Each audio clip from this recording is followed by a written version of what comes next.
Bismillahirrahmanirrahim. Alhamdulillahilladzi ahsanal khuluqa li rasulinal karim.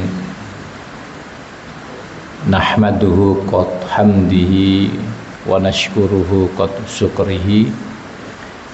Asyhadu an la ilaha illallah wahdahu la syarikalah al-mutassifu bi jami'il kamalat. Wa asyhadu anna sayyidana wa nabiyyana Muhammadan abduhu wa rasuluhu afdalul makhluqat. Sallallahu wasallamu alaihi wa ala alihi wa ashabihi ajmain. Salaman daimaini madamatil ardu was samawati amma ba'du. Hadirin bapak-bapak dan ibu-ibu, segenap jemaah salat subuh yang dirahmati Allah Subhanahu wa taala, yang saya hormati ketua beserta penasihat dan pengurus Masjid Al-Musaddiq yang dirahmati Allah Subhanahu wa taala.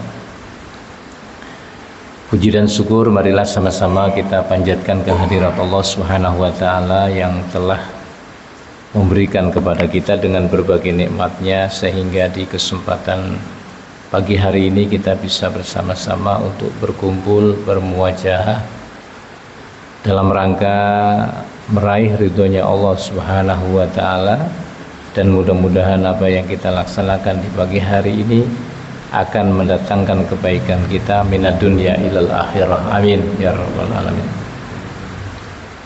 Salawat riring salam marilah sama-sama kita sanjungkan keharibaan junjungan kita baginda Nabi besar Muhammad sallallahu alaihi wasallam, kepada para keluarganya, para sahabat-sahabatnya, dan kepada pengikutnya hingga akhir zaman nanti. Di kesempatan pagi ini insyaallah kita akan mengkaji tentang keadaan ruh orang-orang yang beriman ketika diwafatkan oleh Allah Subhanahu wa taala. Dan di sini akan dijelaskan bagaimana proses ketika orang dalam keadaan sakaratul maut. Karena memang semua yang bernafas, semua yang bernyawa pasti akan mengalami yang namanya al-maut. Namun kematian ini tidak sesederhana apa yang kita lihat saat kita menyaksikan orang yang sedang terbaring sakit. Namun ada proses spiritual yang tidak diketahui oleh orang-orang yang ada di sekelilingnya. Dan ini hanya bisa diketahui bagaimana berdasarkan penjelasan hadis Rasulullah sallallahu alaihi wasallam. Karena penting bagi kita agar apa yang kita lakukan selama kita hidup ini bisa menghindari sesuatu yang sia-sia, sehingga apa yang kita lakukan ini menjadi bagian yang bisa mempermudah atau menyelamatkan kita nanti di saat menghadapi yang namanya sakaratul maut. Di dalam salah satu hadis Rasulullah sallallahu alaihi wasallam ini berkaitan dengan proses di mana pada saat beliau mau memakamkan jenazah, dan kebiasaan beliau itu tidak langsung, namun memberikan nasihat, memberikan petuah-petuah yang berkaitan bekal bahwa bagaimana orang yang sedang menghadapi kematian itu. Dari Bara' bin Azib qala, berkata Bara' bin Azib, kharajna ma'a Rasulillahi sallallahu alaihi wasallam. Suatu ketika kami keluar, maksudnya mengantarkan, fi janazati rajulun minal ansar, yaitu seorang yang telah meninggal dunia dari kaum Ansor. Ya, jadi kalau kaum Ansor itu adalah penduduk Madinah. Kalau orang Mekah yang hijrah ke Madinah namanya al-muhajirin. Ini bapak-bapak yang tinggal di sini dan ternyata bukan asli, itu namanya kaum muhajirin. Artinya orang-orang yang hijrah dari tempatnya. Ketika Rasulullah bersama dengan para sahabat ya mengantarkan jenazah untuk dimakamkan, yaitu di satu tempat, fantahaina ilal qabri, pada saat sudah sampai di mana tempat pemakaman itu. Kalau di sini pemakamannya di daerah mana, Pak? Selapajang ya. Jadi sudah sampai di tempat itu, walam yulhad ba'du, tidak langsung dikuburkan. Jadi jenazah itu tidak langsung dimakamkan, tidak langsung dimasukkan ke liang lahat. Namun di saat sampai di area pemakaman, fajalasan nabiyyu, kemudian Nabi duduk, wajalasna haulahu, dan kami pun ikut duduk bersama Nabi. Jadi orang-orang yang mengantarkan ikut duduk sebagaimana Rasulullah melakukan itu.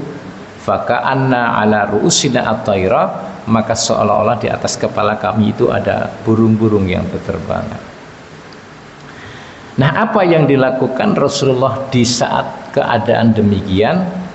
Wa fi yadihi 'udhu, maka kemudian beliau itu mengambil sebatang kayu, tapi bukan kayu yang besar, Pak. Apa itu? Ranting ya.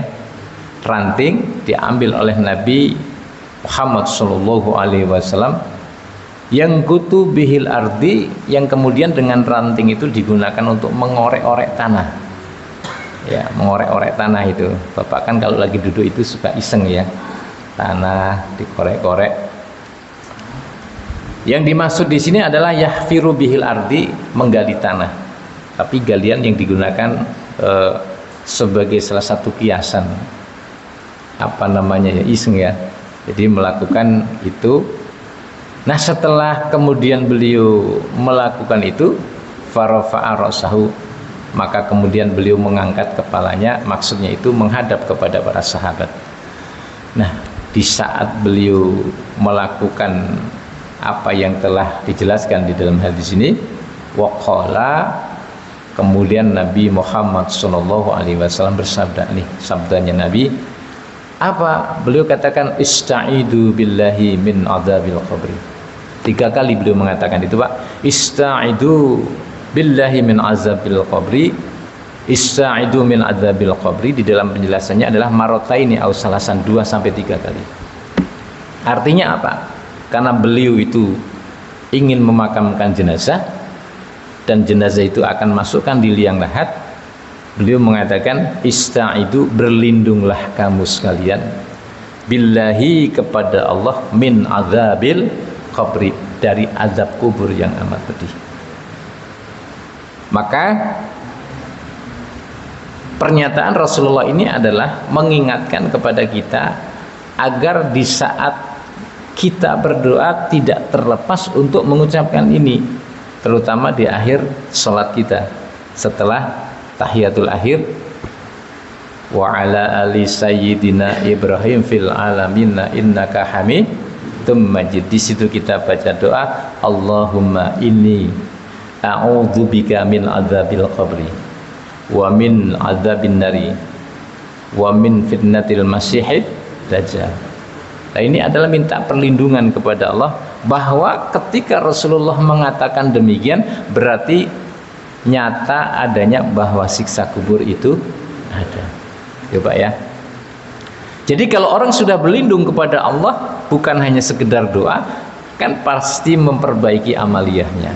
Amaliyah yang dilakukan ini bagaimana supaya terhindar dari siksa kubur, menjauhi maksiat, menjauhi perbuatan-perbuatan yang tidak bermanfaat, menghindari sesuatu yang memang itu akan mendatangkan dosa. Maka itu yang akan menjadi salah satu sarana agar kita bisa dijauhkan oleh Allah dari azab kubur. Makanya termasuk orang-orang yang meninggal dunia itu supaya diselesaikan dulu. Apa yang diselesaikan, Pak? Utangnya, ya. Karena utang ini akan menjadi salah satu penghalang, akan menjadi penghambat. Maka kalau orang yang sudah meninggal dunia, walinya lah yang bertanggung jawab terhadap segala apa yang menjadi tanggung jawab si mayit selama hidup. Nah, itu. Jadi beliau mengatakan demikian agar apa? Agar kita tidak mengabaikan hidup ini. Kan banyak, Pak, orang hidup pakai aturan sendiri, ya kan? Ya sudah, usah hidup cuman satu kali, mau ngapain. Yang penting apa yang saya lakukan di dunia ini tidak ganggu orang lain. Ingat, tetapi bagaimana tanggung jawab terhadap diri sendiri di hadapan Allah Subhanahu wa taala. Maka agama itu kan nasihat buat pribadi. Jadi nasihat untuk pribadi agar kita semua itu jangan sampai celaka. Itu maksud agama yang dibawakan oleh Rasulullah SAW.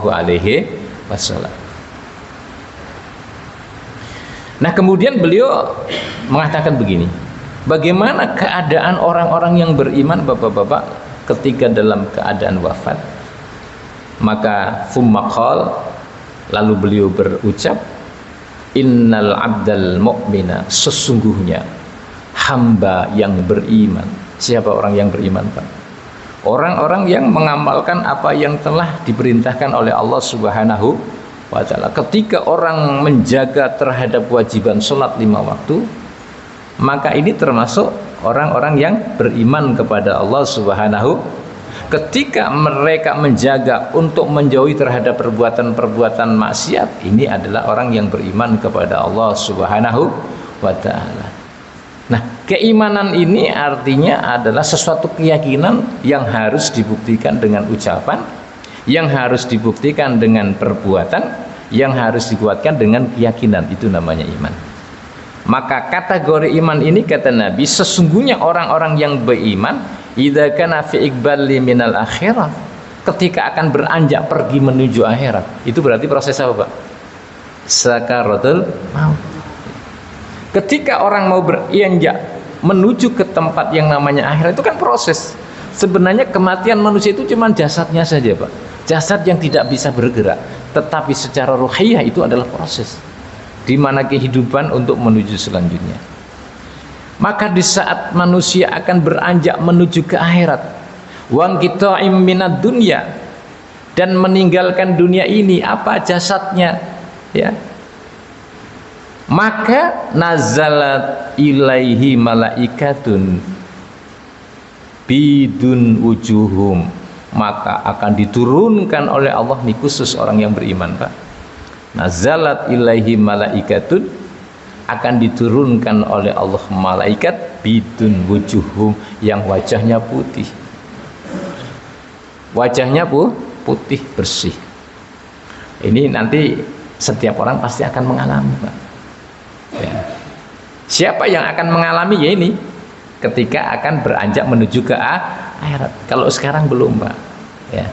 Sekarang belum. Karena memang nanti ada waktunya, ada saatnya, ya, ada jatahnya, ya. Bapak-bapak belum mendapat jatah, kita belum mendapat jatah, tapi jatah itu nanti akan datang kepada setiap orang.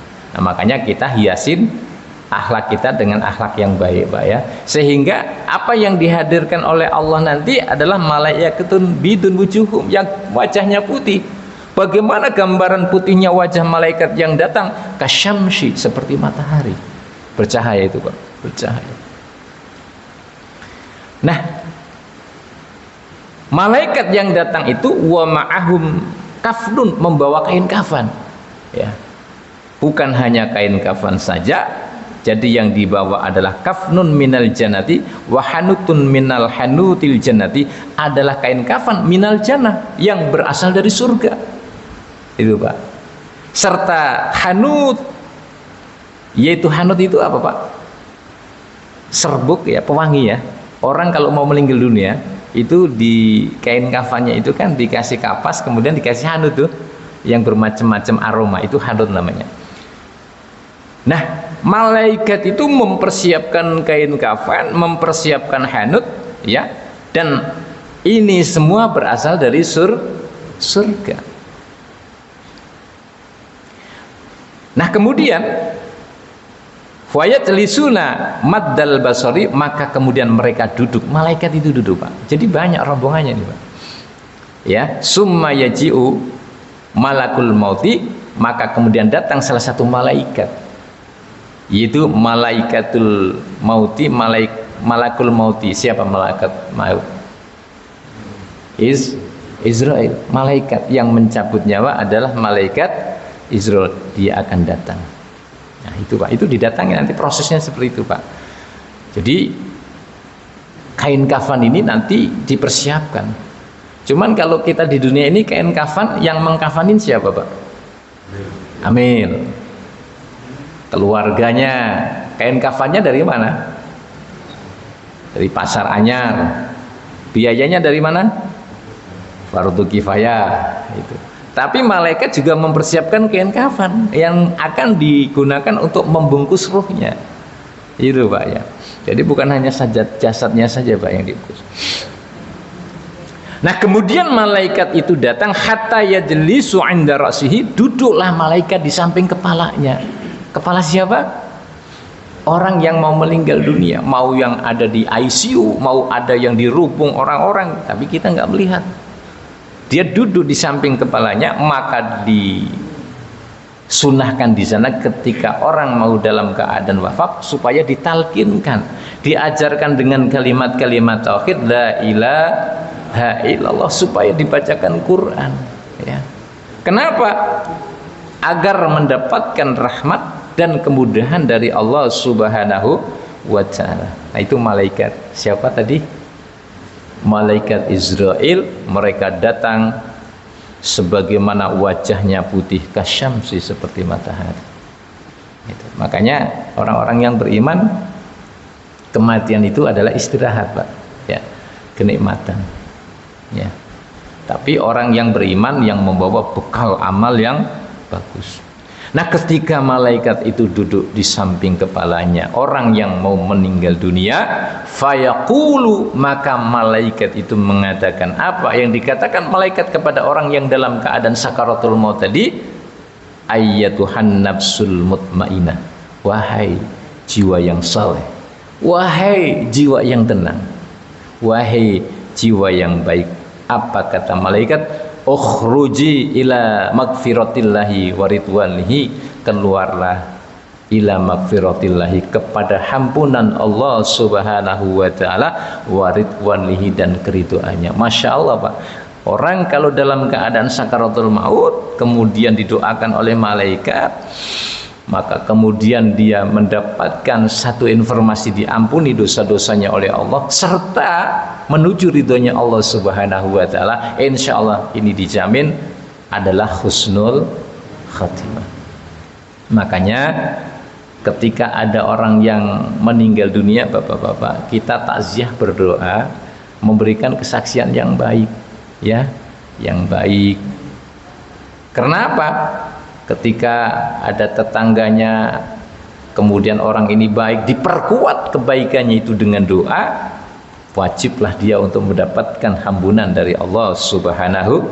Jadi sangat menolong, Pak. Orang yang meninggal dunia itu masih butuh pertolongan. Jadi tidak ada terputus kehidupan orang yang sudah meninggal dunia dengan yang masih hidup, itu tidak terputus dalam apa? Doa. Komunikasi terputus, memang dia tidak ngomong, Pak. Kan repot kalau orang meninggal juga ngomong. Lagi mau dimandiin, tolong pakai sabun. Kan tidak, ya.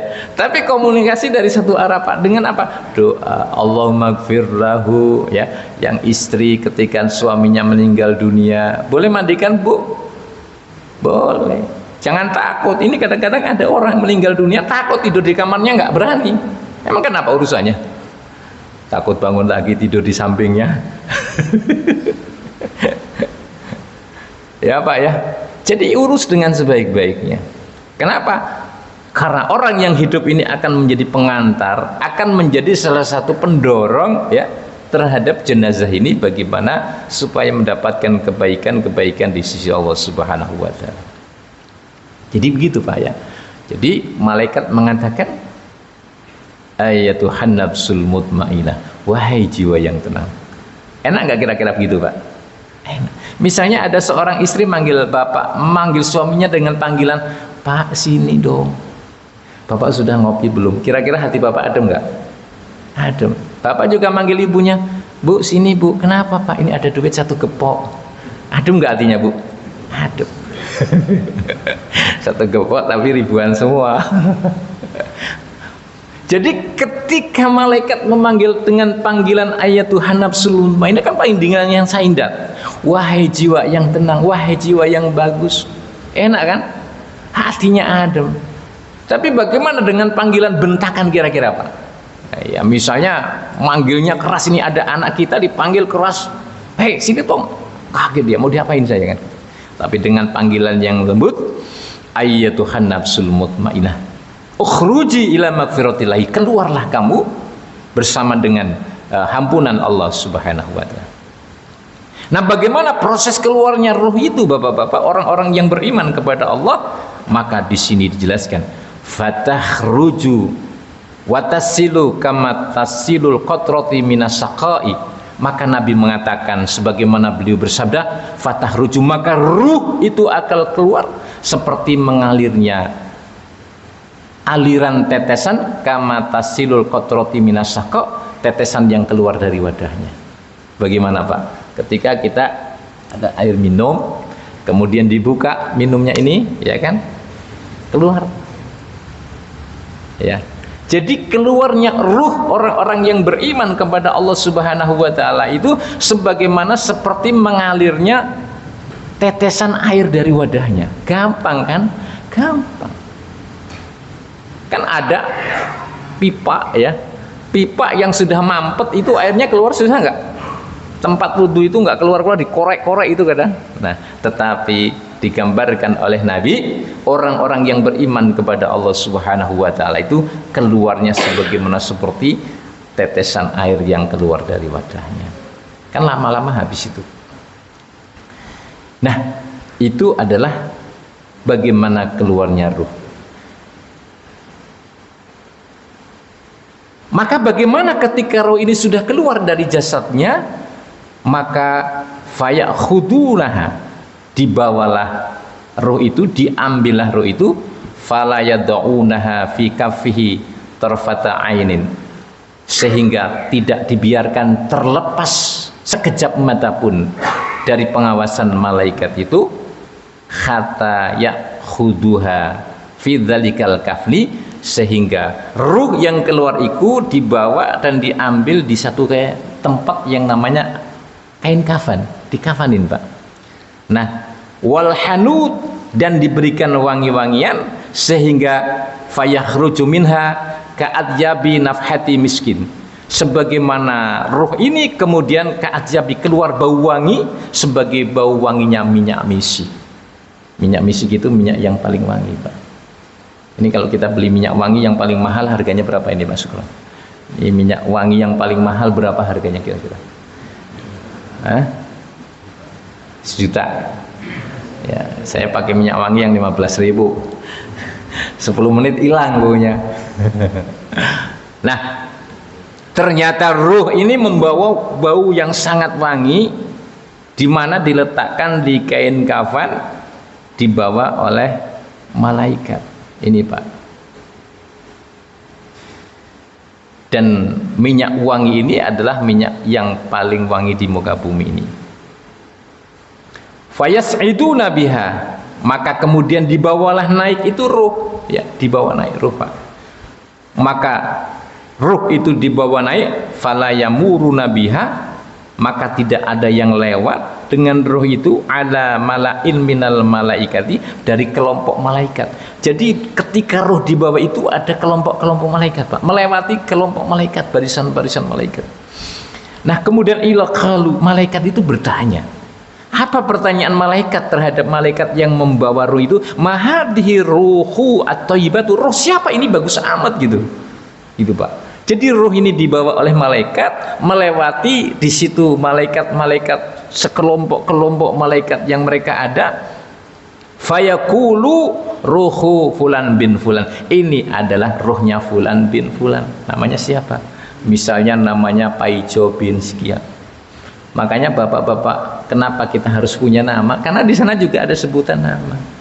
Ya, nama itu penting, maka memberi nama yang baik, karena nama adalah doa. Disebutkan itu ruhnya fulan bin fulan bi ahsani asma'ihi, begitu bagus namanya. Jadi terkenal itu, Pak.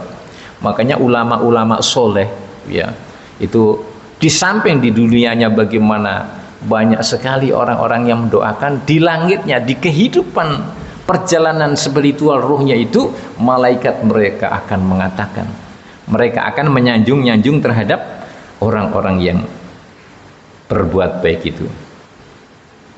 Nah, summa yantahuna ila sama'i dunya, maka kemudian dibawalah roh itu sampai ke langit dunia, fayastaftihuna laha, maka dibukakan pintu langit, fayiftahu lahum, maka kemudian dibukakan bagi mereka rombongan itu, fayastaqbiluha wa yasi'aha min kulli sama'in, maka kemudian di situ banyak malaikat yang mendekat, dan ternyata ada perwakilan dari malaikat itu untuk menemani ruh, Pak. Kemana? Muqarribuha ila sama'il lati taliha, untuk mengantarkan ke langit berikutnya, sehingga hatta yantahu biha ila sama'is sabiah, sampailah ke langit ketujuh, Pak. Jadi di mana itu, Pak? Ruh yang di rumah itu, ya, itu dibawa naik sampai ke langit sab 7. Nah, sampai di sana, fayaqulullahu ta'ala, maka kemudian Allah berfirman, uktubu kitabahu fi aliyin, catatlah amalnya di kitab aliyin. Dicatat dulu itu, Pak, dilaporkan dulu itu kan, karena stoknya itu kan datang itu. Nah, setelah semua dicatat, nah ini Bapak udah sampai ke sana, wa u'idu ilal ardi wa u'iduhu ilal ardi, maka kemudian roh itu dikembalikan lagi ke bumi, gitu, Pak. Dibalikkan lagi ke bumi. Kemana yang dimaksud ke bumi ini?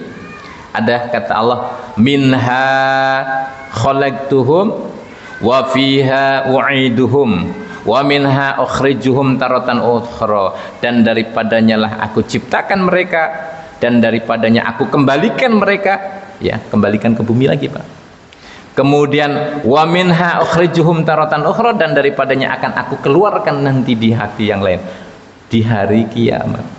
Jadi nanti di hari kiamat kita dibangkitkan lagi itu, Pak. Nah, itu. Nah, ini artinya proses bagaimana ruh. Jadi bukan hanya sekedar mati begitu saja, Pak, udah mati dibungkus kayak belalang, enggak. Ini ada proses spiritual yang orang tidak menjangkaunya, Pak. Tapi ini dijelaskan oleh hadis Rasulullah sallallahu alaihi wasallam. Nah, kemudian setelah dikembalikan ke bumi, ini baru dikembalikan ke bumi, Pak. Fatu'adduhu ruhu fi jasadihi, maka kemudian akan kami kembalikan lagi ruh itu ke jasadnya. Itu. Jadi kembali lagi ke jasadnya, Pak. Makanya orang yang sudah dikuburkan itu, dimakamkan, akan didatangi nanti oleh malaikat. Kapan datangnya, Pak? Di dalam hadis itu 7 langkah setelah orang yang mengantarkan pulang. Lah kalau nggak pulang-pulang gimana? Datang nggak kita mereka? Wah, ini orang nggak pulang-pulang. Kira-kira malaikat datang. Tungguin deh, kapan pulangnya lu? Jadi ukuran 7 langkah itu mau ditongkrongin mau apa? Jadi ukuran, Pak, ya tetap malaikat akan datang, nggak ada urusan, ya kan? Orang mau nongkrong, misalnya itu orang yang ketakuan, jagain dulu biar nggak tanyain malaikat, ya enggak, dia tetap datang. Artinya itu ukuran-ukuran yang akan bagaimana ada pertanyaan-pertanyaan kubur. Maka ketika jasad itu sudah dikembalikan ke ruh dikembalikan ke jasadnya, wayatihi malakani, maka datanglah 2 malaikat, ya. Jadi hidup itu, Pak, malaikat. Tapi hidup ruh yang dimasukkan di jasad itu tidak hidup sebagaimana hidup sekarang ini, Pak. Kalau kehidupan kita dunia ini adalah butuh kopi, butuh sarapan. Di sana mah enggak, Pak. Ya. Karena kehidupannya sudah berbeda, tetapi ruh dikembalikan lagi di sajat. Makanya kenapa orang yang ada di makam itu punya adab. Kita nggak boleh duduk di atas kuburan. Pada saat kita mau memasuki area kuburan supaya mengucapkan assalamualaikum ya ahlal kubur. Itu. Kenapa? Karena di sana itu adalah memang ruh dikembalikan Pak ke jasadnya masing-masing. Nah kemudian datanglah malakani, 2 malaikat. Ngapain itu malaikat datang? Ngapain kira-kira Pak? Ya, fayakulani, maka kedua malaikat itu, siapa sih malaikat? Nah beda tugasnya, beda tadi. Yang mencabut nyawa siapa namanya? Israel. Lah malaikat yang bertugas untuk bertanya Mungkar dan ternyata yang namanya job description itu Pak, itu bukan hanya di dunia saja Pak, malaikat itu punya job disk-nya kan ya. Jadi malaikat yang tukang nanya nggak bakalan mengambil peran untuk mencabut, dibadalin, nggak ada kan. Kalau khotib bisa Pak Anjar, saya nggak bisa, tolong dibadalin. Kira-kira malaikat Israel itu begitu nggak? Saya lagi sibuk nyabutin nyawa, tolong malaikat Mungkar dan Nakir tolong diabut. Enggak, masing-masing sudah punya job description, maksudnya sudah punya tugas masing-masing. Nah kemudian fayakulani lahu, bertanyalah 2 malaikat itu kepada si orang yang sudah dikembalikan di dalam jasadnya roh tadi. Apa pertanyaannya Bapak-bapak? Man rabbuka, siapakah Tuhanmu? Itu Pak, ini tolong dihafal nih Pak. Perlu dihafal nggak kira-kira? Yang dilakukan amalnya ya kan, bukan kalimat itu. Karena pertanyaan itu nanti dengan amaliyah kita dalam kehidupan, insya Allah Allah akan membukakan lisan kita itu untuk bisa menjawab. Man rabbuka, siapa Tuhanmu? Maka karena ini adalah ruhnya orang yang beriman, orang yang baik, fayaqulu rabbi Allah, Tuhanku adalah. Ini gambaran Pak, gambaran yang disampaikan oleh Nabi kepada sahabat, kepada kita. Kalau orang yang beriman kepada Allah tuh nanti prosesnya seperti itu, pasti dia akan bisa menjawab pertanyaan itu ya. Jadi Tuhanku adalah Allah Subhanahu wa ta'ala, itu Pak ya. Kenapa bisa menjawab? Lah karena kita setiap hari orang yang beriman itu kan berzikir kepada Allah ya, dengan kalimat la ilaha illallah, dengan kalimat syahadatnya. Kira-kira kalau orang nggak pernah mengucapkan kalimat itu bisa nggak? Nggak bisa ya. Orang kalau nggak pernah nyanyi bisa nyanyi nggak? Nggak bisa. Orang nggak pernah mengucapkan lafaz-lafaz Allah, bagaimana bisa? Kenapa bisa menjawab demikian? Karena orang yang beriman di dalam lisannya selalu dihiaskan dengan kalimat-kalimat tauhid, kalimat Allah Subhanahu wa ta'ala. Nah ini Bapak-bapak ya. Jadi orang yang beriman itu nanti akan menjawab bahwasanya Rabbi Allah, Tuhanku adalah Allah. Belum selesai ini Pak pertanyaannya Pak. Ada pertanyaan lagi, ini dah lulus berarti. Kemudian pertanyaan yang kedua, fayakulanillahu wa ma dinuka, apa agamamu? Ditanya juga Pak. Maka kemudian fayaqulu diniyal Islam, agamaku adalah Islam. Itu Ibu dan Bapak ya Bu ya, banyak baca Quran kita, banyak beramal soleh supaya pertanyaan-pertanyaan ini bisa nyangkut di lisan kita. Amin ya Rabbal. Lalu ketika kita di dunia ini bersyahadat asyhadu alla ilaha illallah, sudah kejawab tadi Pak, Tuhanmu adalah Allah Subhanahu wa ta'ala. Ada pertanyaan yang akan dihadirkan, apa yang diucapkan ketika di dunia apa? Wa asyhadu anna Muhammadar Rasulullah. Maka saat itu fayakulani, 2 malaikat itu bertanya lagi, mata qulu fi hadzal rajulil ladzi bu'isa fikum. Dihadirkan itu baginda Nabi. Malaikat bertanya kepada orang yang meninggal tadi, yang sudah di alam kubur, ma'a hadzal rajulul ladzi bu'isa fikum, siapa laki-laki ini yang diutus kepada kamu? Dihadirkan itu Pak, dihadirkan Rasulullah Shallallahu Alaihi Wasallam di hadapan kita. Di dunia kita nggak pernah ketemu Pak, tapi nanti ketika ada pertanyaan kubur, baginda Nabi dihadirkan oleh malaikat. Maka kemudian fayaqulu, orang yang tadi menjawab, huwa Rasulullah sallallahu alaihi wasallam, ia adalah Rasulullah sallallahu alaihi. Ini Pak, pertanyaan-pertanyaan yang nanti akan sampai kepada kita.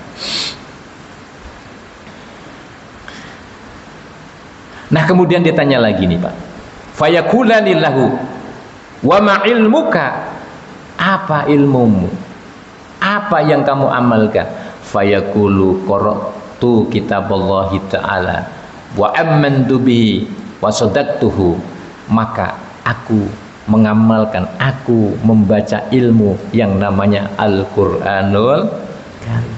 Jadi nanti di sana nggak ada pertanyaan, kamu belajar matematika enggak? Enggak. Kamu belajar kewirausahaan enggak? Enggak ya. Jadi ditanyakan tentang ilmu-ilmu tentang tadi, maka aku membaca Al-Qur'an. Ya Pak ya, sehingga bacalah Al-Qur'an, iqra'ul Qur'an fa innahu ya'ti yaumal qiyamati syafi'an. Bacalah Al-Qur'an. Kenapa? Nanti di hari kiamat akan memberikan syafaat. Wa amantu bihi, dan saya juga beriman terhadap Al-Qur'an. Kan banyak Pak orang yang tidak beriman kepada Al-Qur'an. Abu Jahal nggak percaya dengan Al-Qur'an, dikatakan itu katanya sihir. Wa sadaqtuhu, dan aku membenarkan Al-Qur'an itu. Jadi kita harus mengamalkan, kita harus mengimani, kita harus membenarkan, bukan hanya percaya saja. Nah ini. Nah setelah itu fayunadi munadi, terdengar seruan Pak, terdengar seruan, terdengar suara. Apa suara yang didengarkan itu? Maka suara yang didengarkan itu adalah saddaqa abdi, engkau benar wahai hambaku. Maka fafrisu lahu firusan, fafrisu lahu firosan, maka kemudian dipersiapkan permadani itu Pak, permadani yang sangat indah. Dari mana? Minal jannati, dari surga. Dari surga Pak. Itu sudah berhasil menjawab pertanyaan itu, dipersiapkan oleh Allah permadani yang berasal dari surga. Wa albisuhu libasan, diberikan baju juga. Coba kita bajunya pakai apa? Orang dimakamkan pakai apa itu? Kain kafan. Kain kafan, di tali-talinya pun dicopot nanti, nggak pakai kancing lagi ya, copot itu ya. Tapi dipersiapkan wa albisuhu libasan. Dari mana? Minal jannati, dari surga ya. Waftahu lahu baban ilal jannati, kemudian dibukakan itu pintu surga Pak, diperlihatkan, tapi belum masuk ya, belum masuk Pak, baru melihat tuh, ngintip ngintip Pak, baru ngintipnya aja udah seneng ya kan.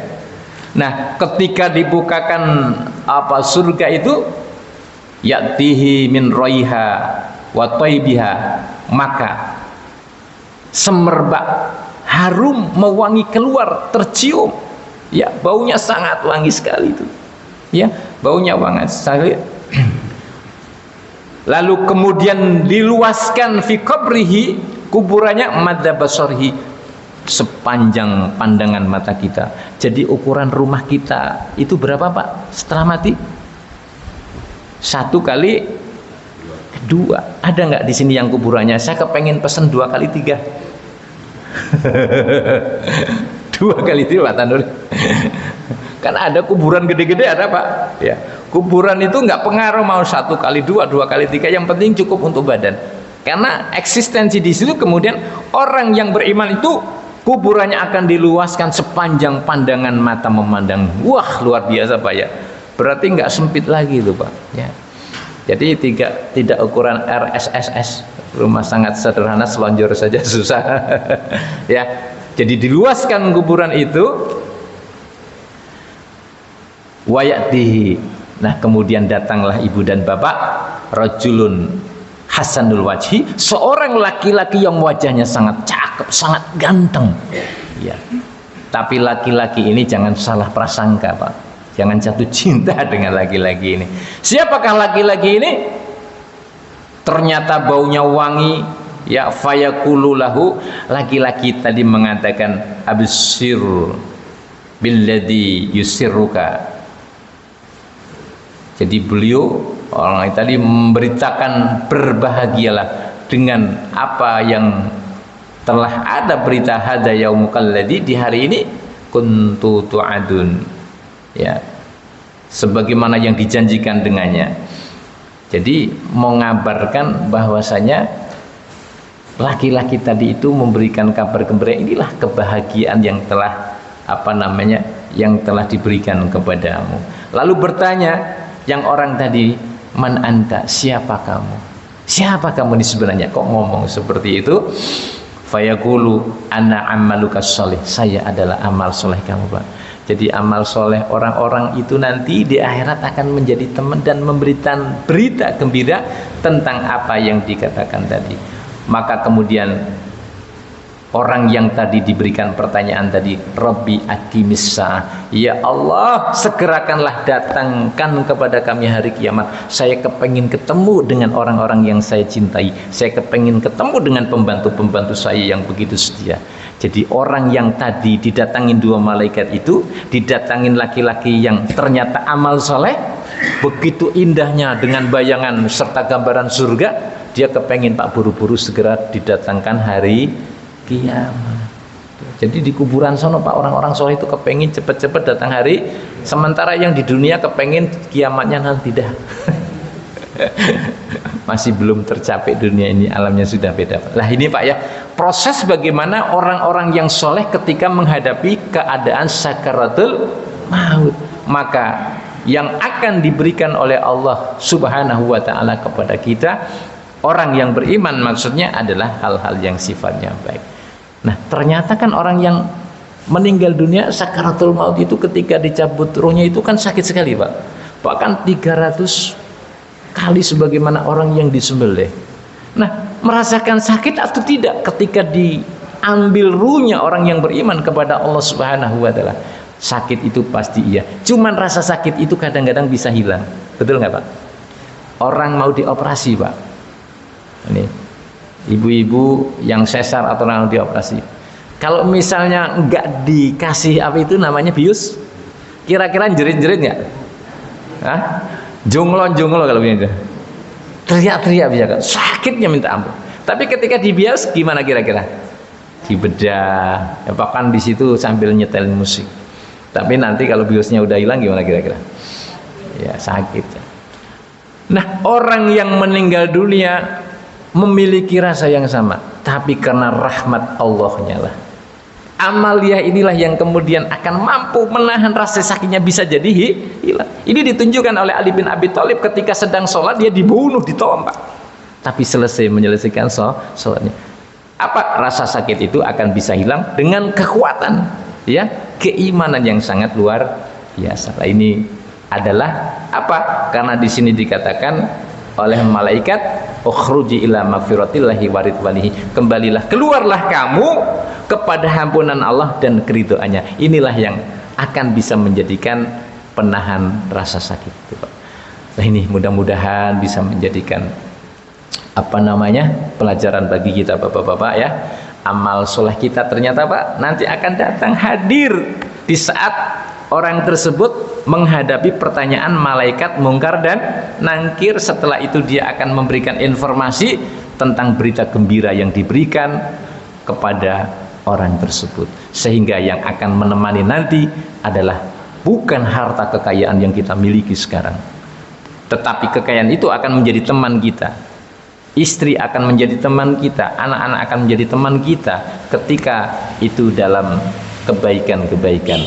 Mudah-mudahan kita diberikan oleh Allah dengan keluarga yang baik, keluarga yang sakinah, keluarga yang mawadah, keluarga yang warahmah. Artinya sakinah, mawadah, warahmah adalah merupakan sebuah miniatur ya, kehidupan yang bisa mengantarkan keselamatan di saat menghadapi pertanyaan-pertanyaan malaikat mungkar dan nangkir, dan kebaikan-kebaikan amal soleh inilah yang akan menjadikan pengiringnya perhiasan kita nanti di alam barzah nanti. Mudah-mudahan kita diberikan petunjuknya oleh Allah dan kembali dalam keadaan husnul khotimah. Amin ya rabbal alamin. Nanti untuk ruh orang kafir di pertemuan berikutnya Pak. Nah ini baru orang-orang yang beriman.